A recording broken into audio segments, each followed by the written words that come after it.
Hey guys, ഒരു കല്യാണത്തിന് ഒരുങ്ങിയാലോ? എന്താലേ?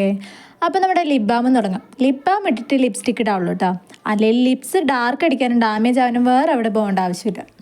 ഓക്കെ, ഒരുപാടൊന്നും മേക്കപ്പിനെ പറ്റി അറിയാതിരുന്ന കാലത്ത് പൗഡർ വാരിപ്പത്തി കണ്ണൊക്കെ വാലിട്ടെഴുതി നടന്നിരുന്ന ഒരു പഴയ കാലം എനിക്കുണ്ടായിരുന്നു. നോട്ട്ബുക്ക് പൗഡർ ഇടാൻ ഇപ്പോഴും വലിയ കുറവൊന്നുമില്ല. അത് വേറെ കാര്യം. അപ്പോൾ നമ്മൾ പറഞ്ഞു വന്നത്, എൻ്റെ മേക്കപ്പിലെ ഗുരു എന്ന് പറയുന്നത് എൻ്റെ ഒരു ഫ്രണ്ടാട്ടോ. ഫൗണ്ടേഷനൊന്നും എനിക്ക് ചേരില്ലെന്ന് ഞാൻ പറഞ്ഞു നടന്ന കാലത്ത് എനിക്ക് ചേർന്നൊരു ഷെയ്ഡ് വാങ്ങിക്കാൻ വേണ്ടിയിട്ട് എന്നെ സഹായിച്ചത് അവളായിരുന്നു, എൻ്റെ കൂട്ടുകാരി. മേക്കപ്പിൽ മാത്രമല്ല കേട്ടോ, ഡ്രസ്സിങ്ങിലായാലും സ്റ്റൈലിങ്ങിലായാലും ഓരോ കാര്യങ്ങൾ പറഞ്ഞു തരികയും കൊള്ളിൽ രസമില്ലടി, അത് വേണ്ടടി എന്ന് പറയുകയും ചെയ്യുന്ന ഒരു കൂട്ടുകാരി. ഇന്നത്തെ ഫേക്ക് ഫ്രണ്ട്ഷിപ്പിൻ്റെ ഇടയിലൊക്കെ ഇതുപോലെ ഒന്ന് കിട്ടുമെന്ന് വെച്ചാൽ അത് വലിയ ഭാഗ്യം അല്ലേ? അപ്പം നമ്മൾ പറഞ്ഞ് ലിപ്സ്റ്റിക്കിലെത്തിയിട്ടോ നമ്മുടെ വീഡിയോ.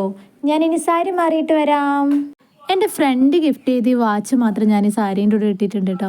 അയ്യോ, മുടിയൊന്നും ചെയ്തില്ല. രണ്ട് ഭാഗത്തും പിരിച്ചെടുത്ത് സെക്യൂർ ചെയ്ത് ബാക്കിലൊരു ബണ്ണ് പോലെ കെട്ടാം. വലിയ അലങ്കാരമൊന്നും വേണ്ട, ചെറിയൊരു ബാൻഡ് ഇട്ട് കൊടുക്കാം. എന്നിട്ടൊരു പൊട്ടും കൂടി വെച്ചാൽ ഞാൻ റെഡി. വലിയ മുന്തിയ മേക്കപ്പൊന്നും അല്ലേലും എൻ്റെ രീതിയിലുള്ള ഒരുക്കാണ് കേട്ടോ. അപ്പോൾ ഞാൻ കല്യാണത്തിന് പോയച്ചും വരാം. അടുത്ത വീഡിയോ ആയിട്ട് വരുന്നത് വരെ ബൈ ഫ്രം ഫെമിന. ബായ് പറയുന്നതിന് മുമ്പ് ഒരു കാര്യം കൂടി, എൻ്റെ ഫൈൻ ലുക്കും കൂടി കാണും. എന്നിട്ടെല്ലാവരും കമൻറ്റ് ചെയ്യട്ടോ എങ്ങനെയുണ്ടെന്ന്. Thank you.